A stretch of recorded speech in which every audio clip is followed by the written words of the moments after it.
Hey everyone, Canvams here for another little video, hopefully. So you may have noticed the title of the video, which is Why I Don't Support Games Workshop.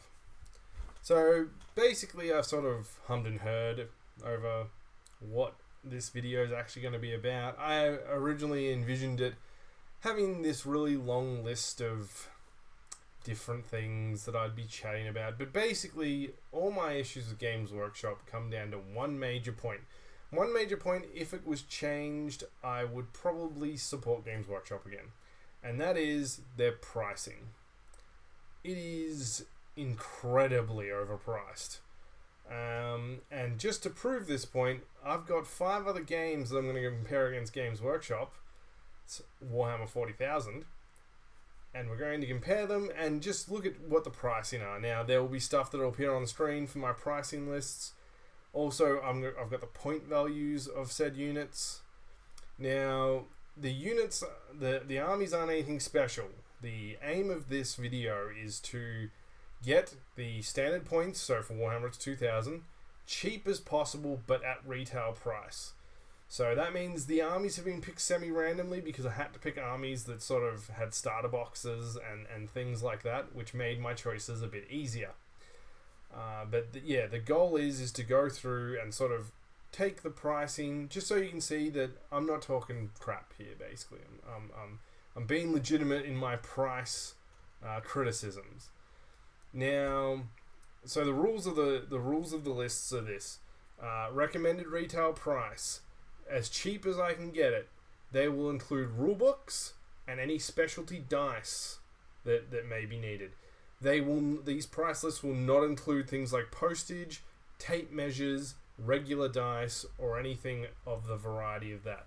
Because for the most part, if you're still starting a wargame, you're going to have to pay for them anyway, so I didn't bother putting them on every list, because it would just be a waste of time, basically. So, the second thing is that some people are probably going to say, hey Vamps, of course Warhammer's more expensive. It's got double the points of most of the games that you're talking about. So the reason I want to approach this criticism right now at the start of the video is that I don't think it doesn't hold much water. These other companies didn't set Games Workshop's point values for standard. Games Workshop did. They chose 2,000 points as the standard army. A lot of the other games chose 1,000. That's really not their fault, basically. So I'm not going to hold that against them. And also, as we'll go through the lists, you could double a lot of these lists and you'd still be fine.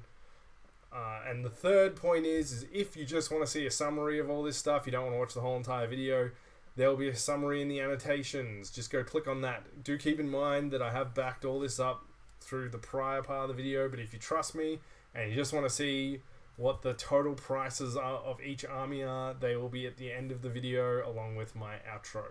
So, yeah. Anyway, I think we should probably get stuck into this. So, let's start with the Space Marines. Now, I picked the Space Marines because you can buy the starter box that has the Tyranids and the Space Marines together. So, that's definitely something. And then, of course, you've got your battle boxes and everything. So let's start with Space Marines. Now, all my stuff is on paper. You will see the lovely printouts on the screen instead of watching paper. So that's fine. Alright, so our first one is the Space Marine is the Warhammer Rulebook. So that's 110 AUD. Oh, by the way, all these prices will be in AUD. So just to give you a heads up.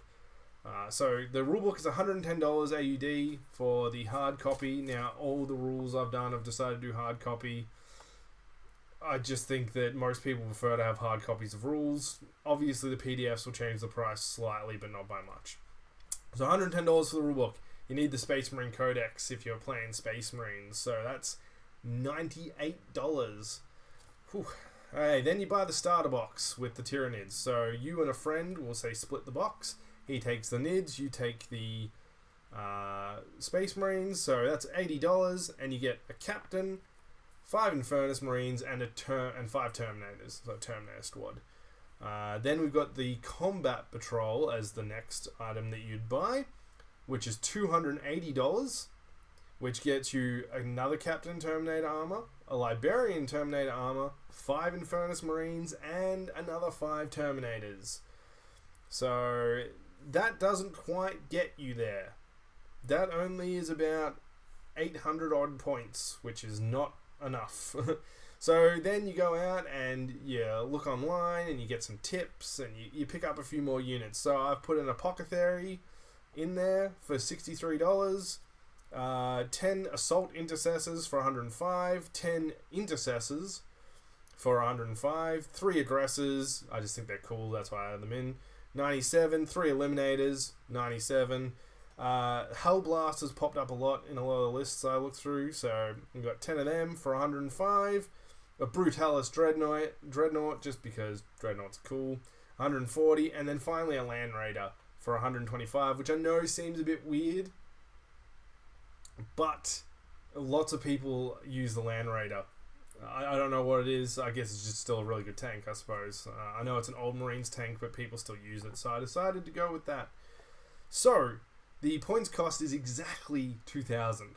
On the dot. Boom. Hit it right on the nail of the head. And the cost of the army is $1,405. $1,405. Jeez. Is this how much wargaming is? Is that normal? Is that what we're looking at for wargaming? That's quite a lot. That's a decent chunk of change. That's like a car payment, man. Okay, this is probably just regular, right? It's crazy. I'm sure that's regular. That just seems normal, and maybe it's a bit more expensive than everyone else, right? Nothing crazy, nothing too over the top. Okay, so next we've got Mantic's Firefight is our next game, and we're going to do Forge Fathers, which are basically space dwarves. So let's have a look at what we've got here. Okay, rulebook, $60. Oh, that is cheaper. By the way, the rulebook in this one is also the army book, so it has all the army information as well. That's pretty good. Now they do have specialty dice, specialty D6s, called command dice. They are $15 for a set. So, $15. Yep.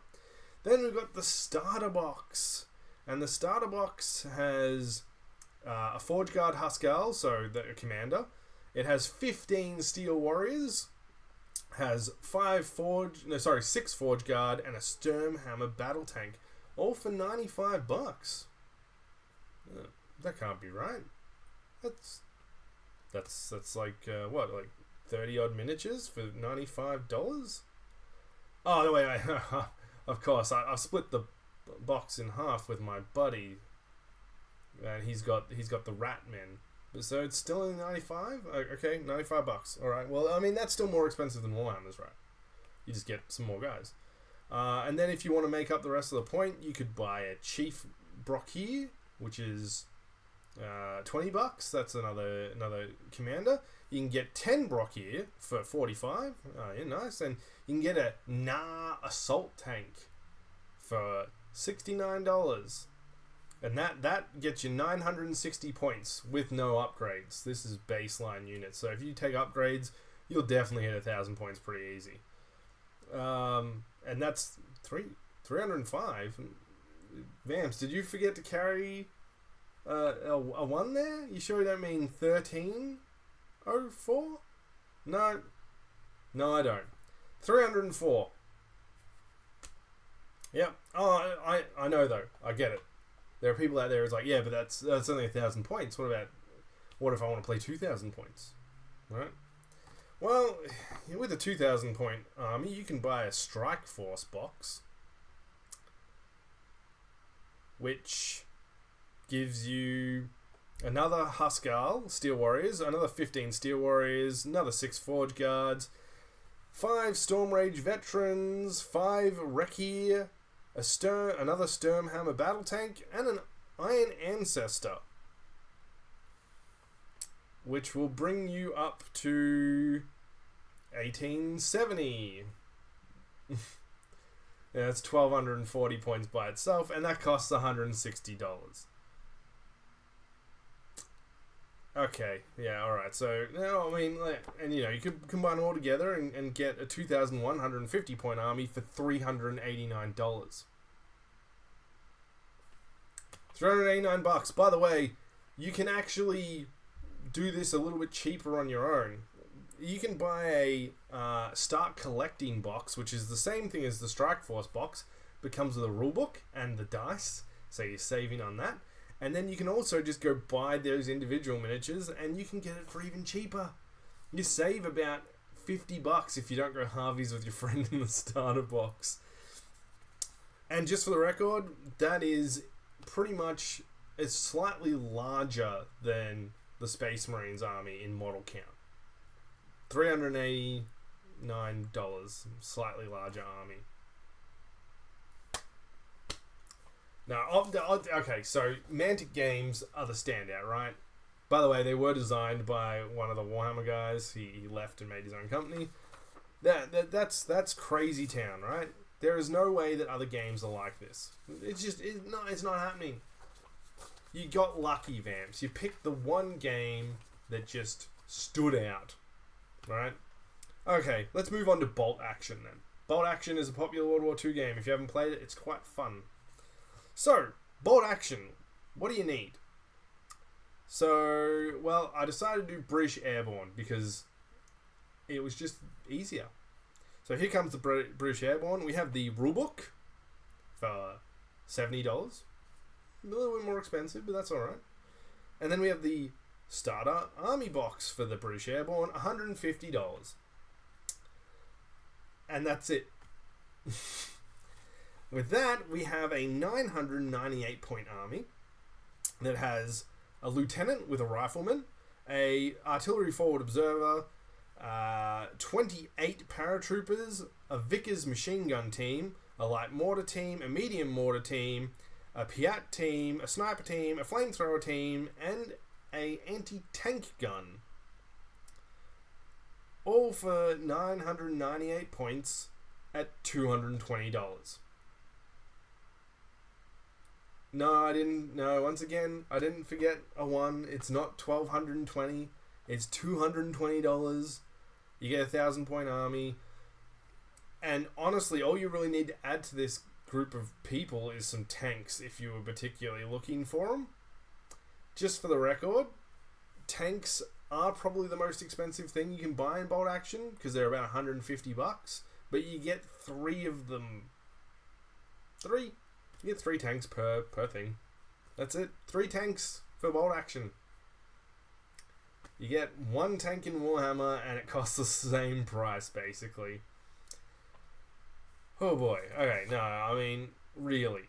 Okay, so Bolt Action and Mantic are fine, but they're not really franchises. What if you pick something that has a recognized name, Vamps? Come on, let's do this. Pick something. Alright, Star Wars Legion. Let's go with that.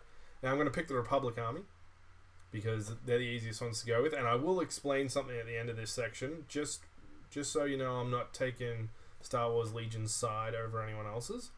Okay, so the Republic Army, you need to get an Essentials box, which has all your dice, because they only have specialty dice, and all your tokens and all that kind of stuff. That costs $55.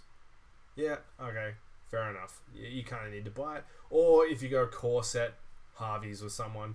But you don't necessarily need to do this because then you buy the 501st starter box that has Anakin Skywalker, has 10 clone troopers, it has about 15, 20 ARC troopers, an AT-RT, and that'll get you to your 900 odd points. 900 to 1,000 points based on how you build them. And the price, the cost, $305. Yep, $305 for Star Wars. Now, there's a couple of caveats to Legion. The first caveat is that it's not quite as easy to do this if you go Harveys in a starter box, like as in one of the core sets. Only if you're the bad guys, though. If you're Imperial or Separatist, if you buy their starter box for like the Separatists or the starter box for the Imperials, which is a Hoth setting, you get the same hero as you got in the core set. You get Darth Vader in both of them, and you get General Grievous in both of them, which kind of sucks, but that does mean that basically you're only looking about $20 extra to buy another leader. And then you got more than enough guys to field at that point with the core box and the starter box combined. Yeah, you could easily probably get 1,500 points out of the two boxes. So 305 to get, but we're talking about starter armies. This is a starter army. 305. 305. That's it. Next we have Battletech. Oh, here we go. No, you need 6,000 points of Battletech. Guys, that's a lot, right? That sounds like a lot. I mean, 2,000 for Warhammer, 1,000 for all the other games. 6,000's got to be tons, right? Okay, here we go. Now, you may have noticed that there's no price list that pops up, but just trust me. Just give me 2 minutes. So, you buy a starter box, which you get 2 mechs in, so you can play with a friend. You get your rules. Great. That's $40. No, sorry, that's $60. $60 for that one. Then you buy a pack of 4 mechs that come together. That's $40.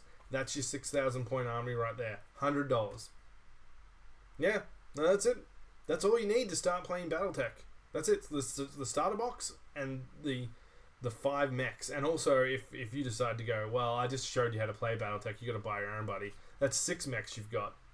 That's more than enough. You have a 6,000 point army easy there. That's it. Battletech. And I know that some naysayers are going to sit there and go, well, that's not really fair. You've put a skirmish game into a full, like, battle size game, right? Like, you put, like, a war party in with all the other games. It's like, yes, but I wanted to prove a point on this one because Battletech is popular. People made a comment to me and said, hey, if you play Battletech, it's super cheap comparatively to all the other war games. And I was like, okay, let me check. And yes, it wins. Battletech, congratulations, you get the cheapest start war game I have ever seen. There's probably cheaper ones out there, but you're currently the record holder. So that's great. That's awesome. Good on you, Battletech. And then finally, we got the last one, which is 1-page rules, and we're going to make 2,000 points of Robot Legion. Now, this one's going to be a little bit different, because what are we going to include in this one? 3D printing. Yes. So I thought that this is the prime game to talk about 3D printing as a whole, just for the record. So, the Robot Legions that I will be talking about will not be having a point value, because their point value is irrelevant in this particular scenario. So the 3D printer, if you're going to get a decent 3D printer, it's going to cost you about $500. If you want a better 3D printer, I'll put $900. So I've averaged them out a bit. Then we're looking at material. So this is your resin, your pla, whatever you're printing in. And I'll put $30 down on both of them. Why $30? Because that's roughly what you'll spend. You can find more expensive stuff. You can find less expensive stuff. You don't need to worry about spending a crap ton on materials in that particular scenario. Now, I've picked 1-page rules because the rules are cheap. Now, the best way to do this, because this will help you with your STLs, is to go to the 1-page rules Patreon and pay for 1 month $15. This gets you access to all 6 rulebooks.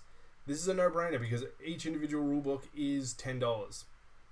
So you may as well just get all 6. You'll get access to this month's STL files, which won't help you in Robot Legion land, sadly. Sorry. But you do get them free, and also they have some crossover minis that you generally get for free as well.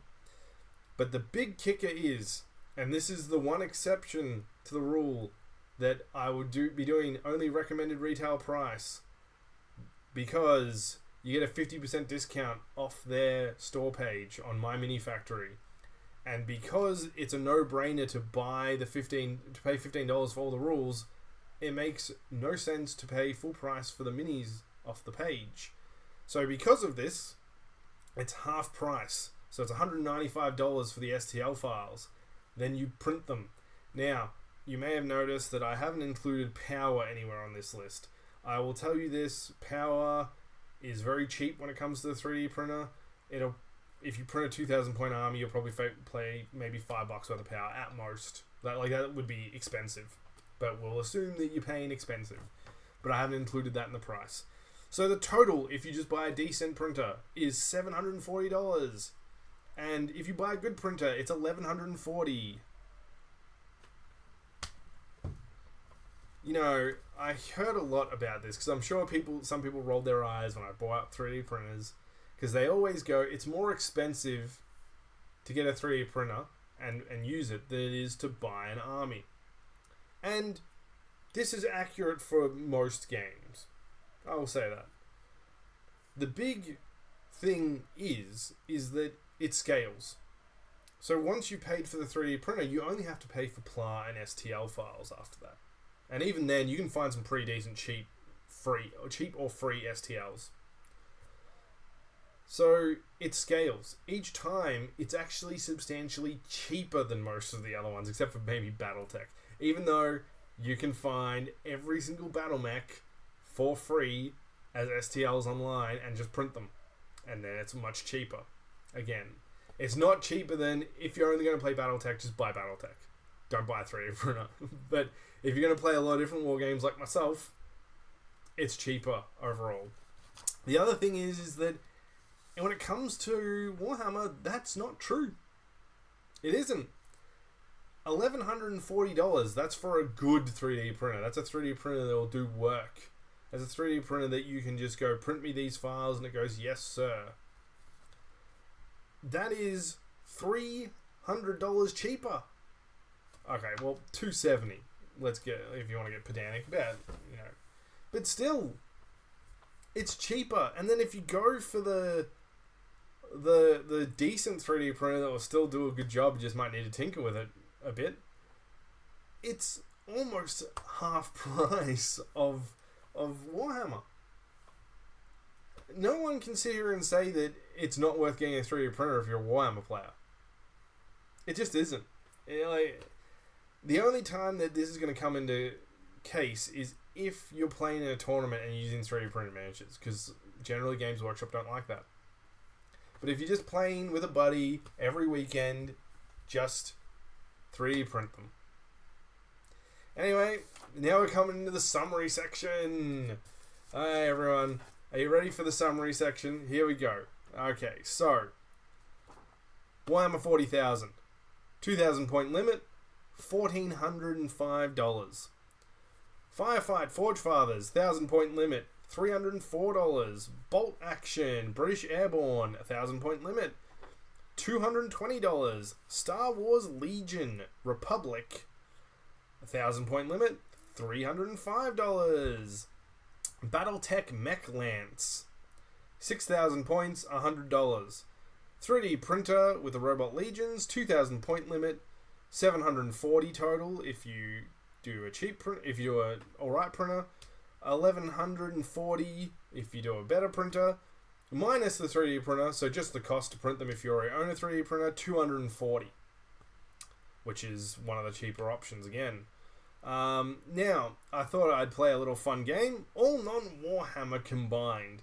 So that's if you bought everything on the list that wasn't the Warhammer, $1,669. So more expensive than buying a Warhammer army, but not by much. If you get the high-end 3D printer, $2,069. But here's the kicker: no printer. You say you already owned a printer. You got given a printer. I don't know. Whatever floats your boat. $1,169 for every single other thing on the list. $1,169 for everything else. That's ridiculous. That is insane. How can Warhammer sit there and with a straight face go, to get a 2,000 point army of the most popular faction we have is $1,400. With the rules, by the way. You need to buy them as well. And then, if you want to buy another army, you're saving $110 because you don't have to buy a rulebook, but you're spending another $80 on the codex, and you're spending another $1,200 on the army. I mean, This is what I'm talking about. And the thing is that the thing that upsets me about this is that I feel they scare new players away. They do. Because someone will come in and go, what's the most popular war game? Warhammer. Great. Oh my god. I don't want to spend this much money on playing a war game. If this is the popular one, all war games must be this expensive. And they leave. They don't come back. The wargaming community doesn't grow. So this is why I have a problem with Games Workshop. This is why I won't support them. Because I feel they scare new players off. And they are extremely aggressive in their pricing. It's not even close. As I said, a lot of these armies, you could double the amount of points and double the cost, and you would still come in very much under Games Workshop. Bold action, you could do a 2,000 point army in bold action, and it would be under half price. I mean, I don't know what else to say really. Look, one of my other hopes for this video is that if there are people out there who are trying to get other people to play war games, but this person turns to them and goes, "Oh, I'm not playing. I'm not paying $1,000 for an army." Go, good news, you don't have to. Let's play bold action. Look, this is it. Play a couple games of bold action with me. If you like it, you buy your own army. It's not that expensive. I mean, it's not cheap by any means in today's economy, but it's not so expensive that you're thinking about selling your liver in order to cover your wargaming costs. So, yeah. Now, I've just spent some time dunking on Games Workshop, and I'm going to end this video talking about some positives of Games Workshop, because I don't want people to think that I've got this massive axe to grind and that I hate Games Workshop and I want to see them fail. I don't. I actually would love to see Games Workshop go, let's price more sensibly. I'll be happy at that point. So I like the Warhammer setting. Both Warhammer settings. I think they're really good. I love the idea behind them. I have no problems with the settings. I actually like Citadel paints. They are a bit on the expensive side as far as paints go, and they are a little thick, but I do think that they've got a great color range and they're good for beginners. And finally, the Middle-earth battle strategy game. I love that thing. It's one of the best war games I think I've ever played. So I'm not going to... And also, if you're going to pick a Warhammer game or a Games Workshop game, that's the one to pick. It's much cheaper. It's still a bit overpriced, but it's not like holy shit overpriced. It's just a bit overpriced. And you get a singular rulebook, basically. They do have expansion books, but you only really need the singular rulebook. Anyway, guys, I thank you for joining me, and I've got some ideas coming in the future. So the next video will be a Gaslands review, so I'm going to have fun with that. I'm also going to talk about wargaming on a budget, and that will actually have me go through, and we're going to try and find the best deal for certain war games. So that one I will be hunting for balance prices. You know, I'll be like, oh yeah, let's see if we can get a discount on this.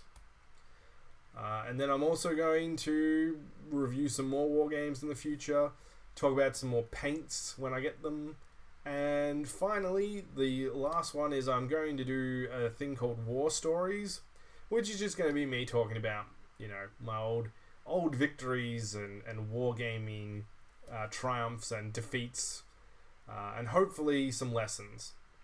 And also, I'm going to put out a video on, like, 10 tactics that are good to use in war games as well. So keep an eye out for that. Thank you so much for joining me today. Once again, I really appreciate it. And if you want to see me paint, drop by my stream, which I'm looking at moving to YouTube. That's a maybe. We'll keep that in the fire. But I do really appreciate you watching these videos for me. And if you want to discuss Games Workshop with me, feel free to leave a comment and I'll answer it to the best of my ability. You have a good day. Great week, however you wish. Alright, bye.